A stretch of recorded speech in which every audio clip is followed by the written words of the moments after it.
你知道吗？女色接近多的人从脸上可以看出来。中医鬼才倪海厦一席话点明天机，我们看看中医怎么看。好色之徒淫邪的经历和恶果会写在一个人的脸上，好色纵欲的人也最容易感召各种业障灾祸，慢慢的小病积累成大病，最终无法根治，也会影响周围人的福报运势。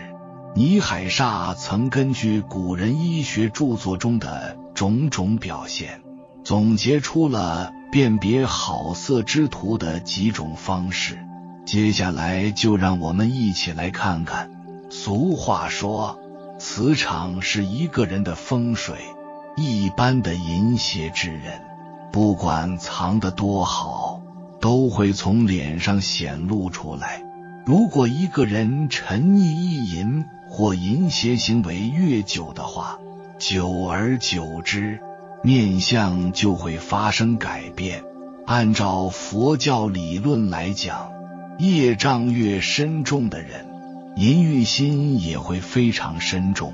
还容易被一些有邪气的阴性生命所惦记。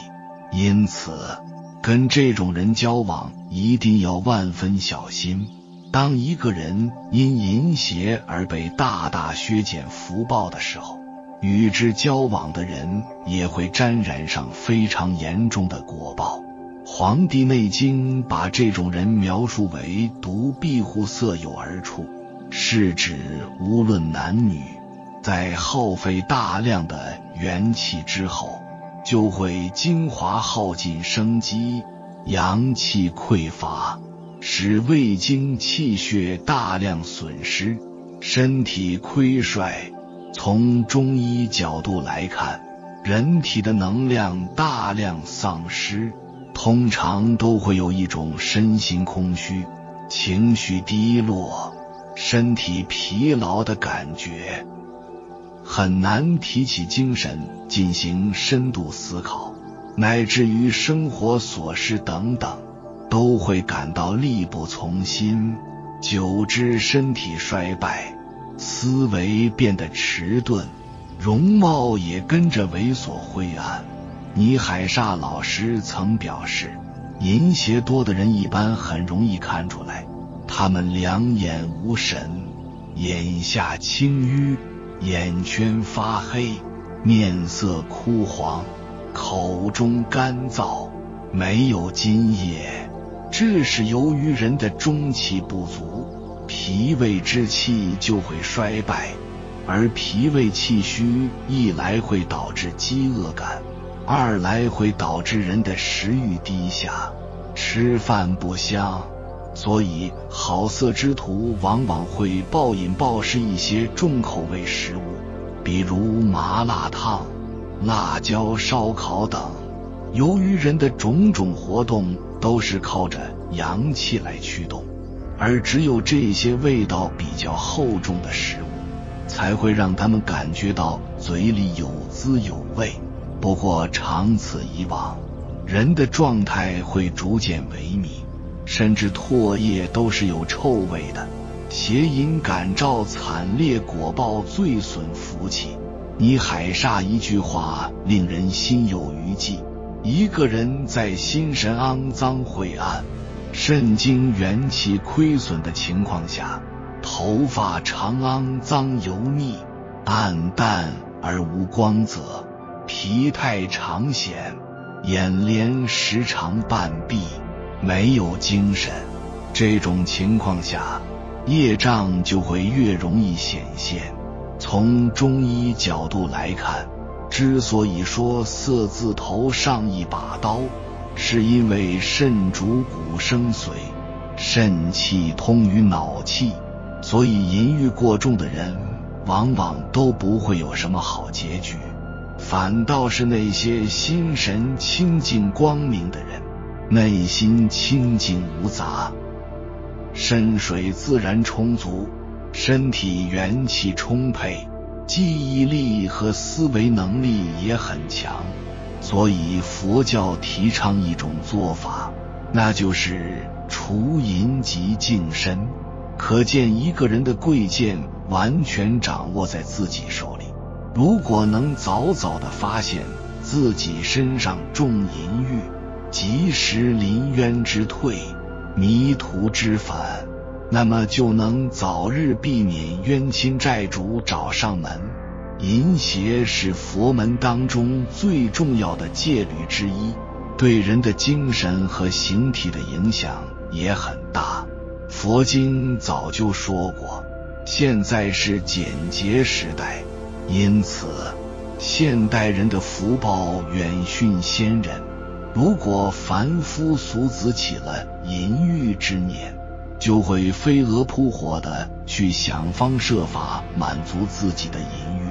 一般来说，越是贪淫好色的人，越容易多病夭折，子孙断绝，家道败落，凶为多难。尤其是当代人的福德一代不如一代，人的淫习偏重，厄运会频频降临。倪海厦老师说，天下多半的人都是未尽天年而提前枉死的。淫欲心过重，不仅会损耗精力，让身体变差，还会使前世修来的福禄被剥削，并且在冥冥中还会犯因果，遭厄运。正所谓福祸无门，为人自照。古人一直坚信宣传写作、刊刻、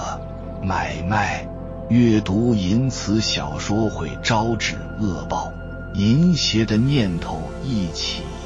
就难逃鬼神的责罚。因为纵欲则身体亏损，姑且不论，试看写出《金瓶梅》的兰陵笑小生，在书中写了几千字少儿不宜的内容，即子孙三代皆为聋哑人，并且后代均不成才，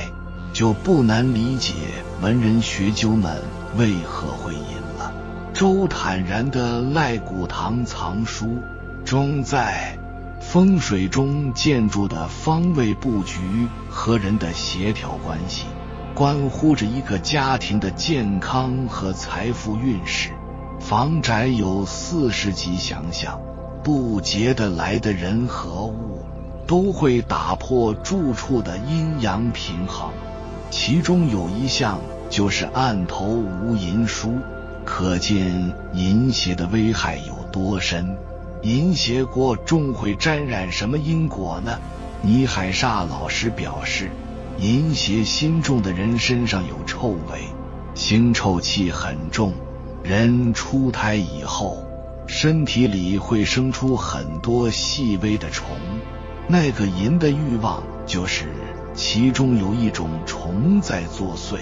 如果你满足它，它就会在你体内越来越多。所谓的腥臭气也是这种虫散发出来的味道。印光大师认为，世上的人10分当中有4分是由于色欲而死。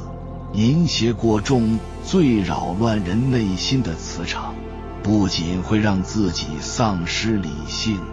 它会导致自己的业障快速增长。所以万恶淫为首是一点都没错的。楞严经上讲，淫心不除，尘不可出。在我们俗世中人看来，意淫也是业识的种子，贪淫欲就相当于是个色鬼，然后慢慢的人会变得很丑，很难看，身体发臭，一般寿命不会长久，本应绵延不绝的子嗣也会被斩断。通常这类人身上多诸烦恼，多诸痛苦，多遇灾祸。淫邪之所以有一个邪字，是因为这是一种不好的念头。行淫邪之人，久而久之会被淫邪的邪气歪念所同化，其思想都会变得邪里邪气。稍微会看相的人都知道，该人的命运开始走下坡路。一个淫欲过重的人，除了脸不对称，眼中无神，还容易被一些有邪气的阴性生命所惦记。如果身体里的淫火过重，又得不到发泄，就会被吸精鬼所控制，成为一具空壳。久而久之，甚至连自身都没有这个意识。淫邪是一种极其削减福报的陋习，淫欲过重还会导致心火过重，失去辨别是非的能力。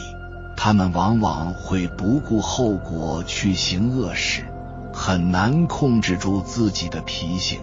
为了获取淫邪和享乐的资本而走向灭亡之路。由于身体内的狂躁得不到疏解，人会变得消极低落。古训上说，淫邪上影响九祖，不得超生；下影响妻玄子孙，不得忽幼。如果因为淫邪导致工作生活像一团乱麻一般，将所有得到的福报路都给堵死了，可谓得不偿失。生活中与这样的人交往，就如同跳进一个火坑一般，所以最好远离，避免沾上不好的因果。邪淫为什么如此折福损寿？看后让你心服口服。自古道，万恶淫为首。很多人很困惑，淫真的那么可怕吗？难道淫比杀人放火抢银行还更可恶？况且性乃人之天性，为什么要去压抑甚至泯灭它呢？其实万恶淫为首的淫通常指的是邪淫。邪淫是指一切不正当的性行为，通俗的讲，一切不受国家法律或社会道德所认可的男女关系及自毒性行为，均可理解为不正当的性行为。许多人认为这是最为享受而令人欲罢不能，最能令凡夫俗子飞蛾扑火地做出一些不知廉耻、丧失理智、无良无德的事情来。故万恶淫为首，但善有善报，恶有恶报。一个人一旦播下了邪淫的恶的种子，早晚必会收获损德消福的恶果。最常见的恶果为穷困潦倒、诸事不顺、厄运连连、疾病缠身、婚姻坎坷、家庭破碎。影响会如此严重，因为一个人一生中的福气皆有定数，越是不正当的享受，越是消福德，故邪淫越深重，消福越严重。这绝对不是说教，而是自然规律，不由你不信。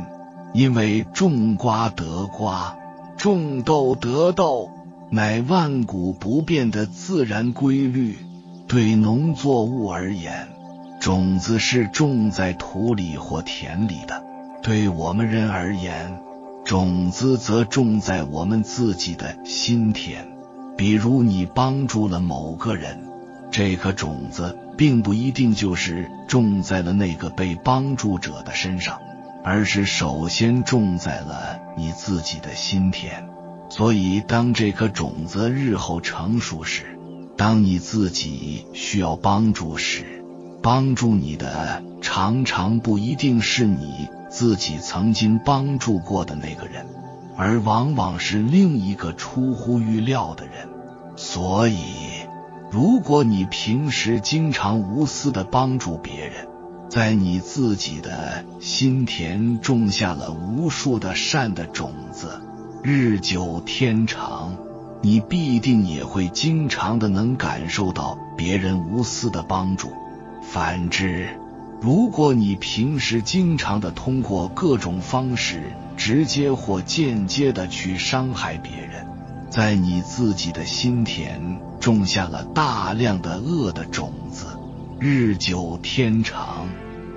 你必定也会经常的感受到一些直接或间接的伤害。可谓种瓜得瓜，种豆得豆，种善得善，种恶得恶。无论是善的种子还是恶的种子，其生长成熟的速度完全取决于你当时种下种子的动机。比如你帮助某个人时，如果怀着极其强烈的同情和悲悯之心，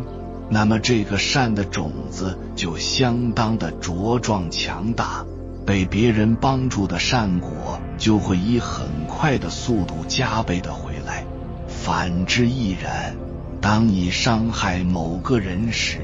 如果是怀着极其强烈的憎恨之心，甚至是带着希望那个人从地球上消失的刻骨的嗔恨心，那么自己被别人伤害的果实同样也会以很快的速度加倍的回来。此规律适应于我们人的一切行为，包括一切不正当的性行为、邪淫。比如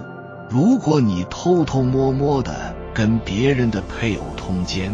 偷情，在你自己的心田种下了伤害别人的伴侣或孩子的恶的种子，那么你自己的伴侣或孩子就一定也会在某个时候受到某种形式的伤害。有人问，要是在绝对安全与绝对保密的情况下，彼此搞偷情邪淫，自己及对方的伴侣永远都不可能会知道这件事，又会有什么样的结果呢？前面已经讲过，种子是种在自己的心田的，而不是种在别人身上的。自己做了对伴侣不忠的事，至少是在自己的心里种下了背叛的种子，而当这个种子成熟的时候，你自己肯定也会感受到伴侣或子女或朋友或同事或上级或下属等等对你的背叛。所以当有人对你不忠的时候，不管那人是谁，你首先应该先反省一下自己是否种下过对他人不忠的种子。俗话说，己所不欲，勿施于人。当你自己被别人背叛时，你又是什么感受呢？当今社会，离婚率及各种犯罪率之所以日益趋增，很大一部分原因是因为邪淫里面的婚外情现象泛滥成灾。众所周知，今时今日，婚外情导致的各类家庭悲剧俯拾皆是，第三者现象非常普遍，小三猖獗。其实真正聪明的人会发觉，当小三其实是最鼠目寸光、得不偿失的愚蠢行为了。首先，小三们堕胎的几率会非常大。其次，做小三的过程是在持续不断地种下了非常强烈的破坏别人家庭的恶的种子。即使后来觉悟分开了，哪怕是已经分开多年了，由于当初种下的恶的种子太多、太过强烈，小三们也会不断地感受到那些种子所结成的苦果。说的直白点，小三们通常很难有新的婚姻，即使是有，最后通常也很难白头偕老，美满幸福。在此，希望天下所有的第三者们赶快警醒，赶快远离一切形式的婚外情，停止播种邪淫的恶的种子，因为未来我们能感受到的所有的快乐或痛苦，都将来源于我们自己所种下的种子。祸福无门，为人自照。与邪淫问题紧密相连的是堕胎的问题。堕胎就是杀害生命，等于就是杀人。如果一个人在自己的心田种下了杀人的种子，即使由于种种原因，他没有受到法律的制裁，但是他自己的生命必定会在某个时候受到某种形式的伤害。有人说，我接触过不少堕过胎的人，好像也没见他们有什么不好。如果你能深入地跟这些人交往很长的一段时间，则一定会发现这些人的生命或健康或情感或事业等，一定会有某一方面曾经受到过比其他人多得多的重大伤害。在这方面，网络上和各类医学杂志中已经有太多的事实案例了，在这里就不复赘述了。总之，堕胎的恶果难以想象及估算，因为当你伤害了一个生命之后，那个生命应该拥有的健康、情感、事业、财富、快乐等等，所有美好的一切也全部被剥夺了。你剥夺了别人的这一切，那些种子必定统统都会回到你自己的身上来，在某一个时候，时机成熟时，变成令你难以承受的恶果苦果。不仅仅是我们的各类行为能种下种子，我们的意识也能种下种子。比如，当我们心怀恶意，希望别人落难倒霉时，可能往往最先倒霉的却是我们自己。而当我们心怀善意，真诚地希望别人平安喜乐时，可能最先得到平安喜乐的是我们自己。那么意识的种子和性行为又有什么关系呢？由于当意识的力量足够强大时，产生的效果并不亚于真实的行为，所以一切不正当的性行为，除了真实发生的性行为外，其实还包括意淫。也就是说，如果一个人在实际行为上没有出轨，而仅仅是在思想意识上出轨，同样也是在种下不忠诚、伤害等等负面的种子。这个种子的强弱、大小、成熟的速度，取决于他思想出轨时感情的强烈程度。如果仅仅只是一瞬间的轻轻飘过，那这个种子就非常的弱，成熟的速度就会非常的遥远漫长。如果是时间较长，情绪也较强烈，比如手淫，那这个种子就会强得多。因为手淫时总会伴随着对某个人或某些人非常强烈的性幻想，类似于强奸别人。长期意淫强奸别人的负面种子有多么的强烈，大家可想而知。此外，偷窥、录音、恋物癖等等，都是在种下极其强烈的负面的种子，久之亦会让自己强烈地感受到这些负面的结果。所以很多长期手淫、偷窥录音癖者们一般总给人感觉孤僻古怪、瘦弱苍白、阴冷病态与萎靡不振，容貌气质的障碍及所种下的那些负面种子的障碍，令这些人一般很难拥有幸福美满的婚姻。不仅仅意淫能种下负面的种子，传播能引起别人意淫的信息也会种下负面的种子。比如，如果一个人自己观看色情淫秽信息，包括用手机发荤段子、自己意淫、手淫，仅仅只是在自己的身心种下了负面的种子。如果他向外传播色情淫秽信息，包括文章、图片、音视频等，直接或间接地鼓动别人意淫或邪淫，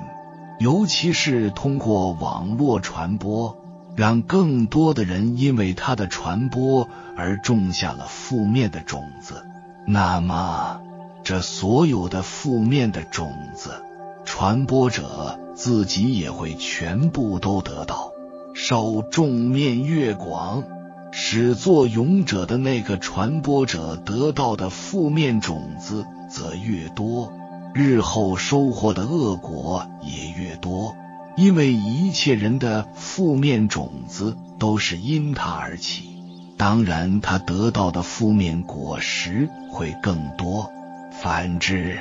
如果一个人努力地传播那些能够劝诫或指导大家正确对待性问题的资讯，包括印刷、复印、分发、网上流布发帖等等，在你所传播的这些文章没有在社会上消失之前，每一个因此受益的人都拜你所赐，那么这个正面的种子可就种大了，可谓功德无量。有人说，既不能碰，又不能想，那活着还有什么意义呢？请问，难道你活着就只是为了性吗？人能感受到的性快乐，低龄动物也能感受到。作为一个人，如果活着只是为了一味地追求低龄动物的快乐，那和狗喜欢吃屎有什么差别？难道你就不能跟你的伴侣互相忠诚地好好过日子吗？有一个幸福美满的家庭，这难道不是活着的重要意义之一吗？有人问，我好像已经意识到不正当的性行为可能会为我带来一些麻烦了，可在此之前我已经做了不少，有没有办法减少那可能的负面结果呢？当然有了。自然界中的种子种下去后，如果把上面的泥土扒开，令种子暴露于空气中，它就不会发芽了。同样的，我们所种下的一切不正当的性行为的邪淫恶种，如果能当众忏悔，让它曝光，让别人知道并引以为戒，那种子中的那些还没有来得及生长的种子就不会发芽、开花结果。有的人如果碍于脸面，无法做到当众忏悔，那么可以去向受害者道歉，并祈求他的原谅。如果这一点也很难做到，那就要在心里默默地道歉，并祈求对方原谅。也可以在网上发帖子忏悔，要对自己的行为深感后悔，并保证绝不再犯。如果暂时没有把握绝不再犯，至少要每天发愿，以后要尽量的少犯，直到完全断除。还要将功赎罪，比如尽量帮助所有人远离一切形式的色情，淫秽信息及邪思邪见，尽量撰写传播一些让人身心健康、有正知正见的信息。只有这样，那些负面的、恶的种子才能被清理干净，正面的、善的种子才能发芽、开花、结果。古话说，积善之家必有余庆，积恶之家必有余殃。只有将一切邪淫的恶的种子断绝清理后，身心清净，天清地宁，我们的福德才能积存起来。邪淫的当下，虽然貌似很快乐，貌似很享受，但是享福即消福，福尽必祸至，祸至苦海至，苦海无边，回头是岸。劝人戒邪淫，回报丰厚，想腰缠万贯，就得先财布施，即上报四恩，下济三苦。想长命百岁，就得先无畏布施，即戒除杀生，放生物命，让濒死有情离开死亡的部位。想聪明伶俐，就得法布施，注印经典，传播正法。古人一言，将欲取之，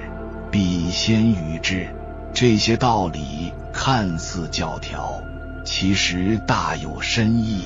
随着我们年岁的增长，人生阅历的丰富，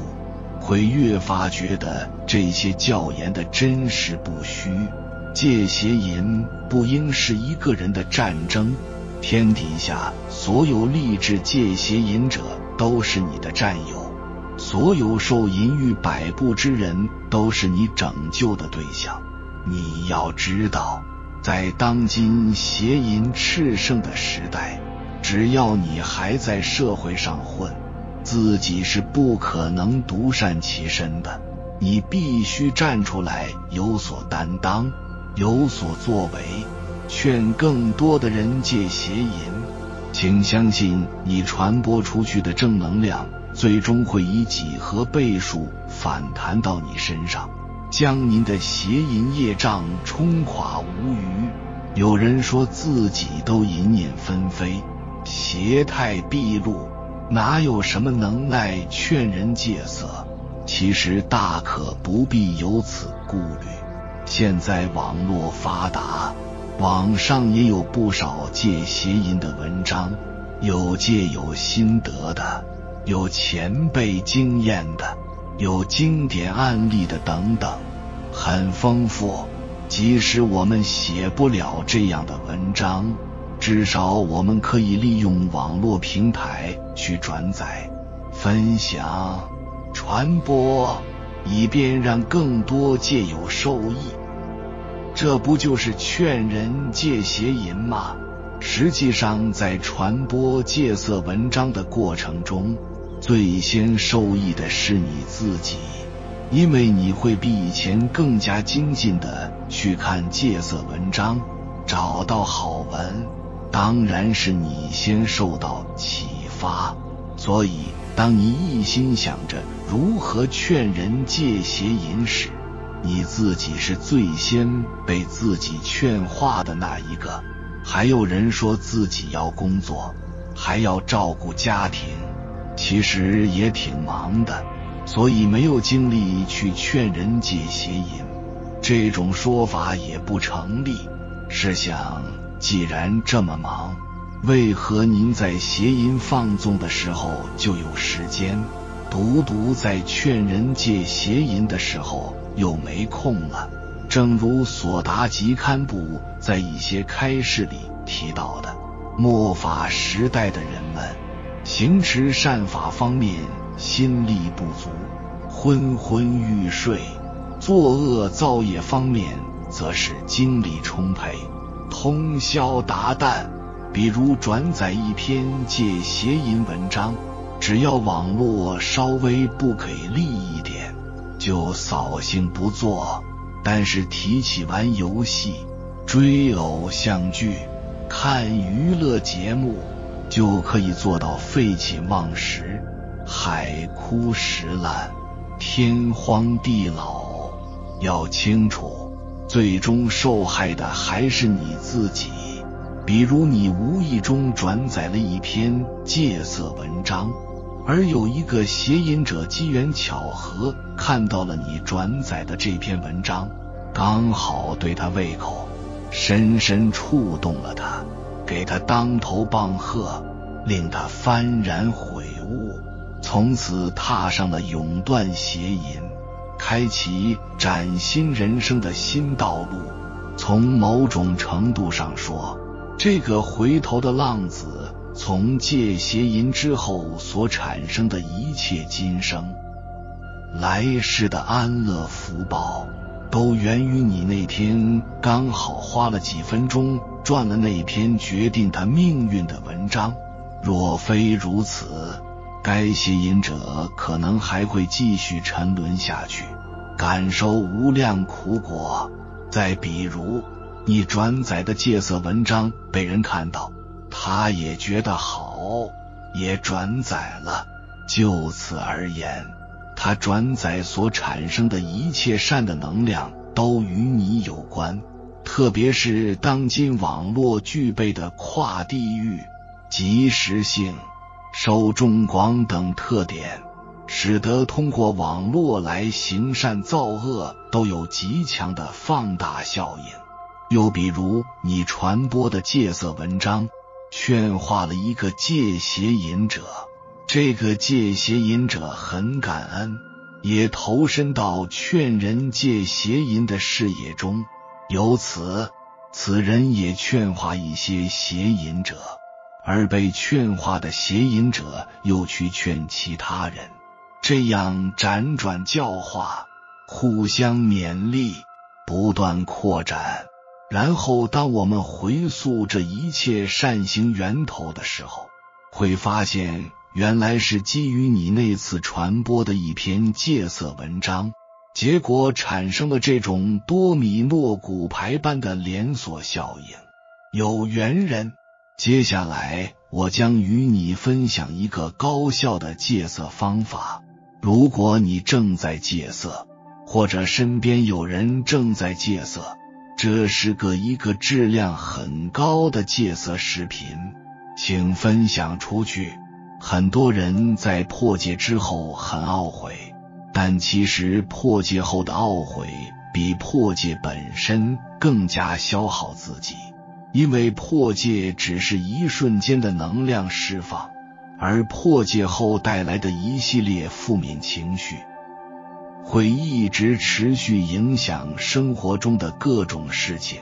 今天我想来跟大家分享一下如何利用吸引力法则彻底戒色。我们在看电视的时候使用信号塔释放信号，然后电视把数字信号转化为模拟信号，我们就看到了节目。我们的大脑如同信号塔，念头就如同释放出来的信号，我们的现实世界就如同电视节目。当信号塔切换到不同波频的时候，电视就会切换不同的节目。同样，我们的念头在支配着我们的行动。每次破戒时，都使我们产生了想要去撸的想法，也就是我们切换到了想撸的这个频率上，自然我们就会演出破戒的场景。如果我们能转变念头，保持一颗清净心，我们就会在一个正常的频率上，这个就叫做转念。转念就是吸引力法则的核心，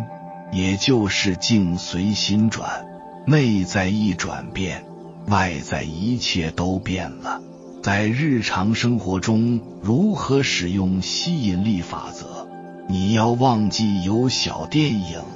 忘记有手艺这回事，要扮演成一个身心健康的阳光少年。没错，核心就是表演。这个2个字简单又玄妙，心理学上叫神经可塑性，我们的老祖宗较劲随心转，说白了就是学会暗示自己。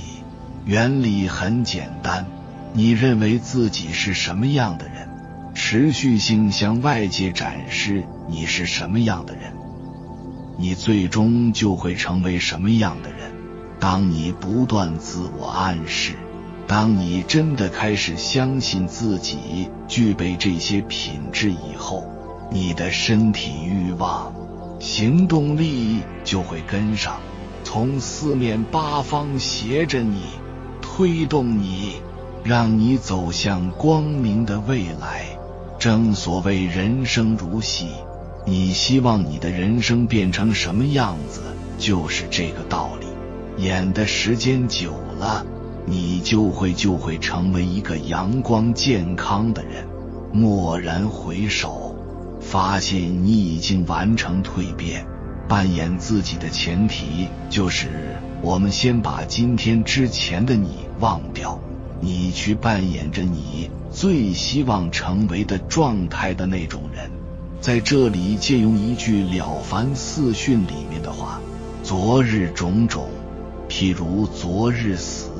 今日种种，譬如今日生。昨天的你已经死了，从今往后你要变成一个新的你。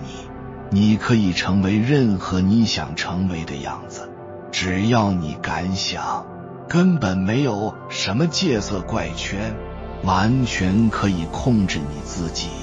不存在什么上瘾，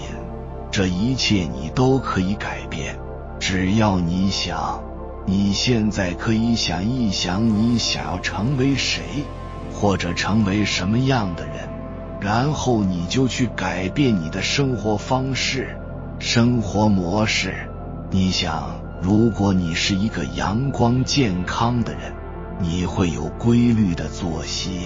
你不会忍受现在身边的垃圾，你也不会忍受脸上的胡茬。每天都要整理自己，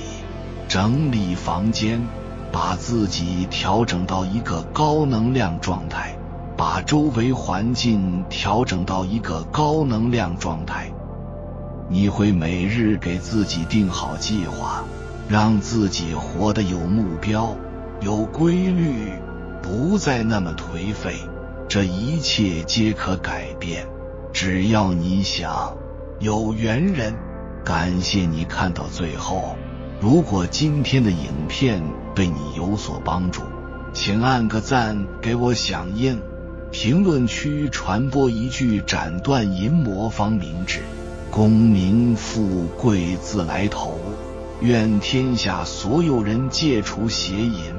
永不再犯。加油！还没有订阅频道的，请点击右侧的订阅按钮，与我们建立更深的连接，随缘加入会员，与同频之人共修福报，随喜转发，功德无量。